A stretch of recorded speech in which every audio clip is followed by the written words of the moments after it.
Recording in progress. Good morning. I'd like to welcome everybody to the Tuesday, August 6th meeting of the St. Joseph County Board of Commissioners.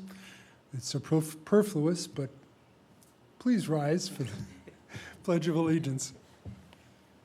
I pledge allegiance to the flag of the United States of America, and to the republic for which it stands, one nation, under God, indivisible, with liberty and justice for all. Oh. Jumping the gun here, aren't we? Our first order of business is the opening and reading of letters, bids, and letters of interest on the Fillmore Road Improvements IEC infrastructure project. Good morning, Bill Shalio, Economic Development Director, Department of Infrastructure, Planning and Growth, offices on 7th, 11th floor. Opening bids for Sky Matters, who is unable to join us today. Before I start, I would ask if there's any other bids that are wanting to be submitted. So we have 3 bids that have been filed and received. The first is from C&E Excavating.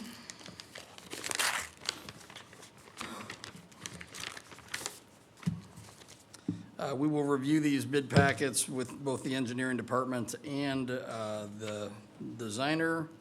The total amount of the project, the total amount of this proposal from C&E Excavating at 53767 County Road 9 in Elkhart, Indiana, is $3,180,527. $3,180,527. Second bid is from HRP Construction.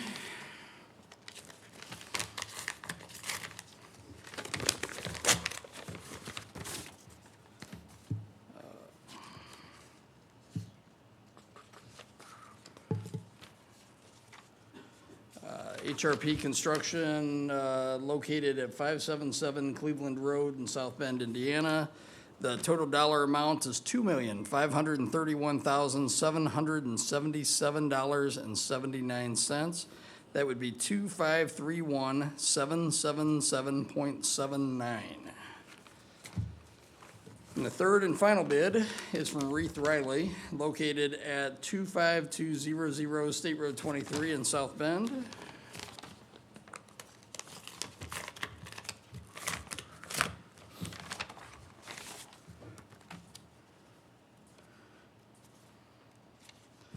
The total dollar amount on this project from Reith Riley, $2,825,991.00. 2,825,991 and no cents. Again, Reith Riley. These are the 3 bids that were received. Are there any other bids that have not been read aloud? Okay. I would ask for your acceptance and turn these to engineering for review, and we'll bring back a formal recommendation. Do we have a motion? Motion to accept bids. Second. Commissioner Hazen, how do you vote? Aye. Commissioner Dieter, how do you vote? Commissioner Baxmeyer, how do you vote? Aye. Motion carries. Moving on to the Commissioner's approval of termination of the Tyler agreement. This has long been in the works. We had started a project with Tyler, I don't know, almost 5 years ago now, 6 years ago, seems like. We stopped working on it approximately a year ago. There was certain deliverables Tyler could not make happen. The auditor's office was concerned about the ability to appropriately report to the state. Therefore, this agreement terminates our agreement with Tyler. It essentially pays them for the work that had been completed by Tyler and a small amount for an early termination, but we no longer have any requirements to pay for ongoing data costs, things like that. So ask the commissioners to approve this agreement so we can finally close out the Tyler saga. Any comments? Sure. When I started this job that I will no longer have at the end of the year, Mr. Mish, this was one of the big things, actually probably one of the reasons we have a new IT director, because we went around and round and round on the logistical aspect of any benefits that this had, and it just, too many holes in it. So this is something that should have been done a long time ago, but now it is, so it's a good thing for St. Joe County and all of our taxpayers. Plus our employees.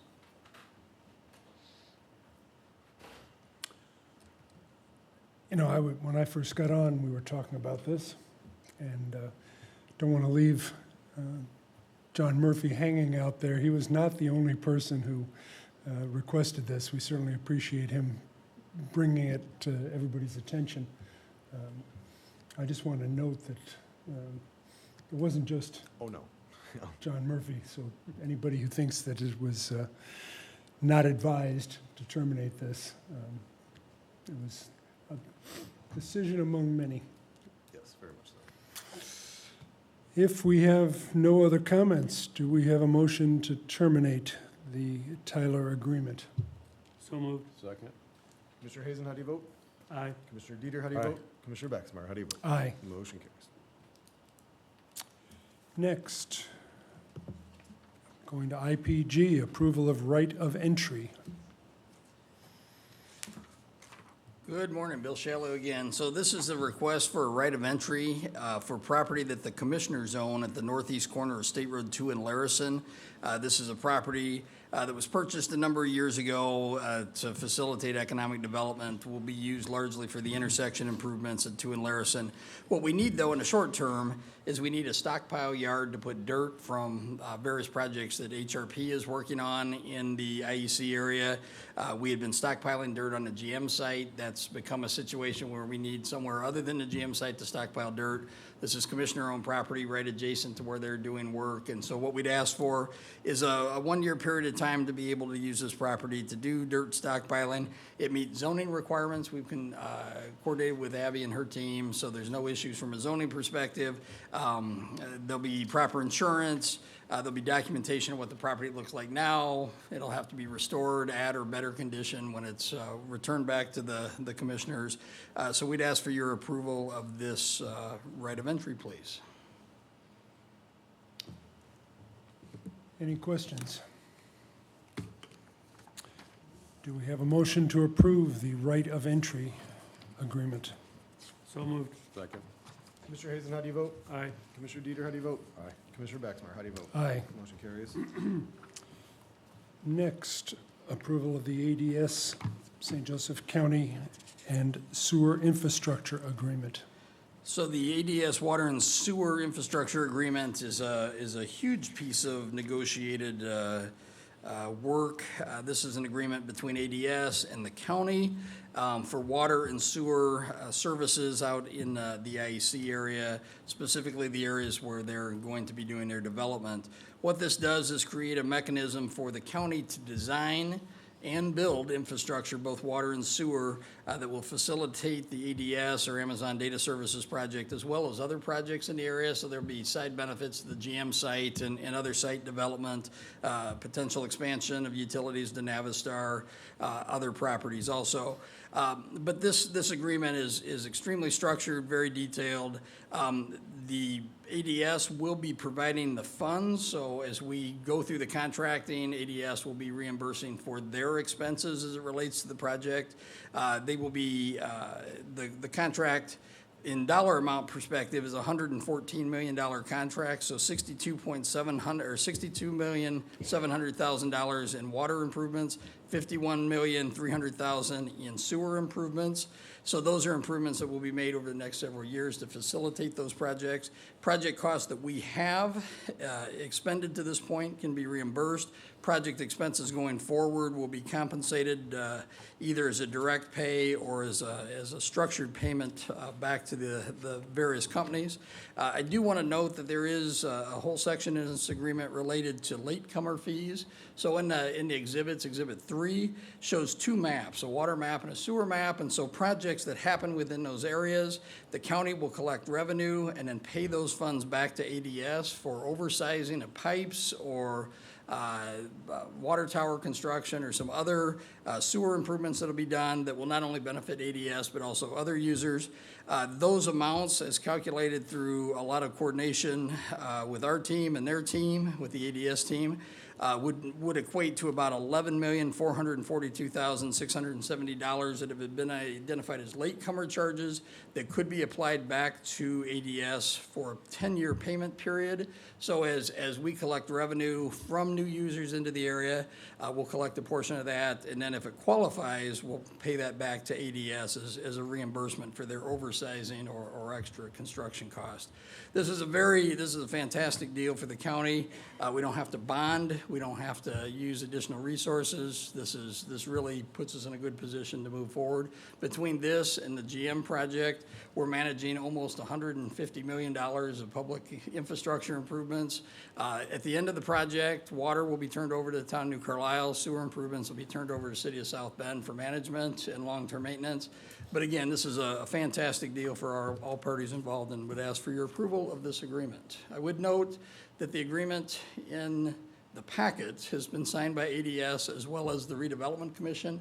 I'm not sure that the version that went into your packets was signed by both parties, but it's been signed by all parties, and you're the last signature to the agreement.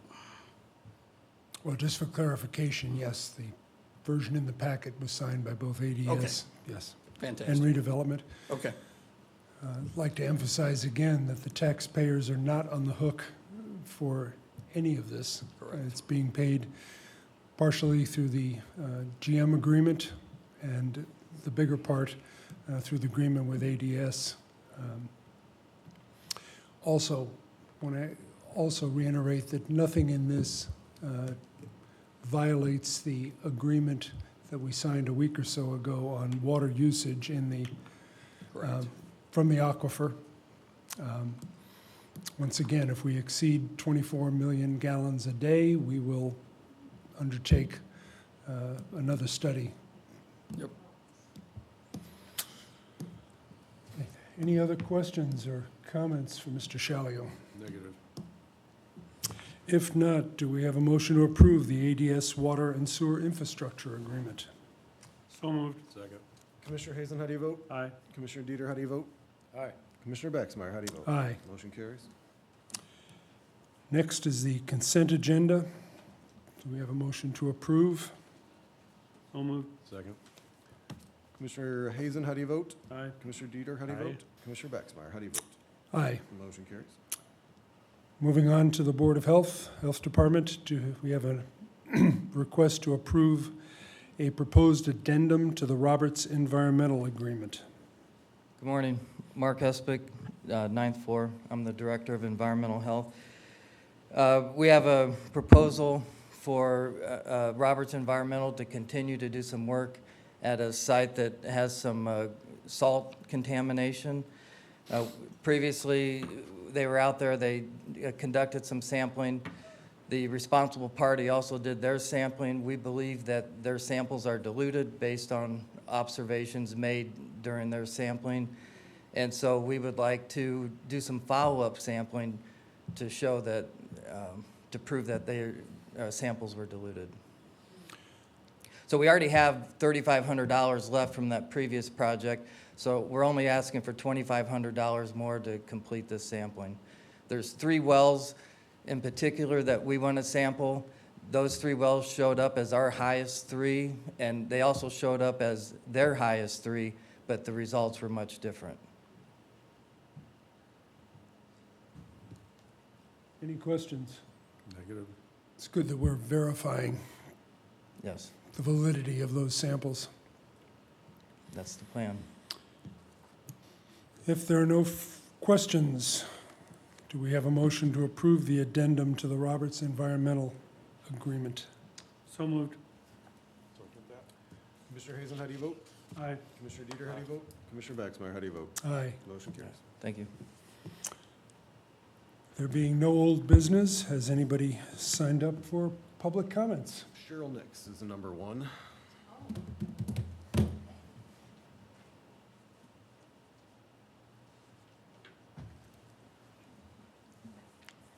Good morning, Cheryl Nix, Clay Township. I was just reflecting on some remarks that Dan Caruso made last week about the data center and his concern that the Town Council of New Carlisle signed a non-disclosure agreement on water usage with Amazon Data Center. And I'm referring back to a Sunday, June 16th article in the Tribune. Data centers are coming. Groundwater could be vulnerable to industrial spills and other concerns about data centers. We're now going to have 2 of them in our county, and I would ask that before we ever consider any more data centers, they're absolute energy vampires. We bring in all kinds of experts to make sure that we are not harming our environment, that we're protecting our groundwater for residents of this county. And also, I don't see why we can't, since they want our area and our land and our water, that we can't demand solar panels on their rooftops so that they are supplying some of the electricity that they're using. And I would just say we need to be very cautious about data centers.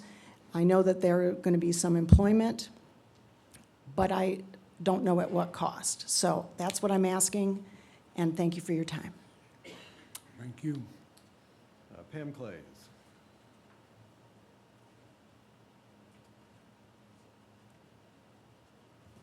Thank you. Pam Clays, 1106 Bellevue Avenue, South Bend, Indiana. I'm speaking to address my deep dissatisfaction regarding your appointment of Michael Harding to the Board of Health at your last meeting. I don't know Mr. Harding, and my comments have nothing to do with him. I don't even know what he looks like because he hadn't attended any meetings that I've attended in the last 2 years. So that's not the issue. Commissioner Baxmeyer, according to Joe Ditz's column July 31st, voted for him because, quote, he lives near Harding and sees him occasionally in the neighborhood. Knowing someone as your neighbor is not a reason to appoint them to the board. This smacks of preferential treatment to me, and some might even say cronyism. The other consideration should have been for a person of color, so our community could be better represented at on the Board of Health. We need county commissioners who do the right thing, and this was not the right thing. Our county commissioners should be voted in to make decisions on what is best for our county, and in this case, the Board of Health, not who they are friendly with. I ask you to rescind this decision, but I know you're not going to do it because I'm not a neighbor you're friendly with. Perhaps in the future, your future appointments can include more qualified and diverse community members and not your friends. And regarding any future candidate interviews, please consider Indiana's open door law and interview candidates in public. Quoting another Joe Ditz quote, August 4th, contrary to Commissioner Baxmeyer, probing questions are critical and important to St. Joe County residents when commissioners interview candidates for an appointed position. That's what we want. We want those pointed questions, not hidden in the valleys. Thank you. Dan Crusoe.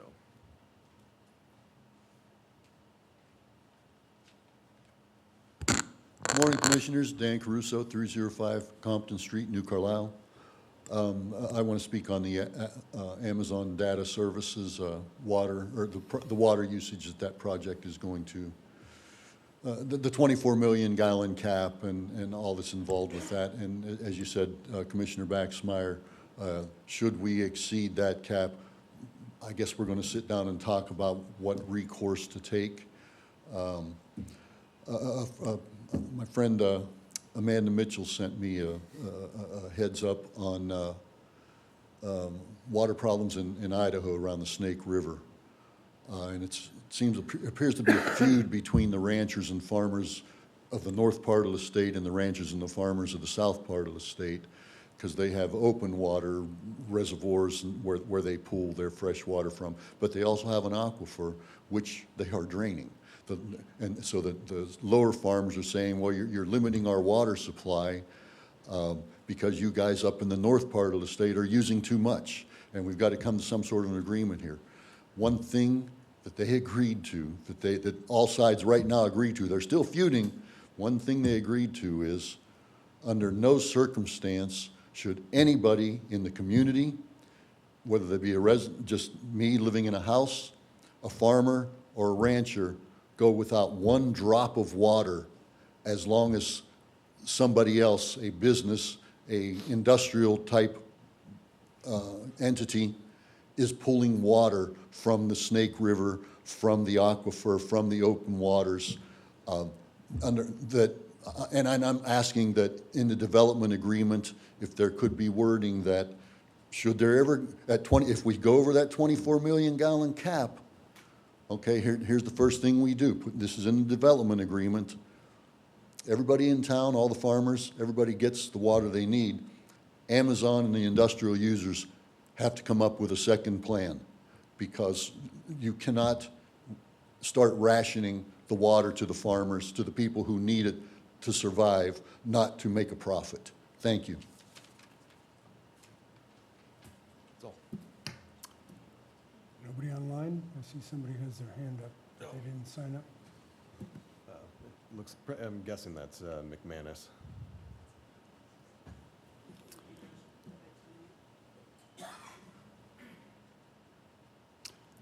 Let's let the one person who has their hand up speak.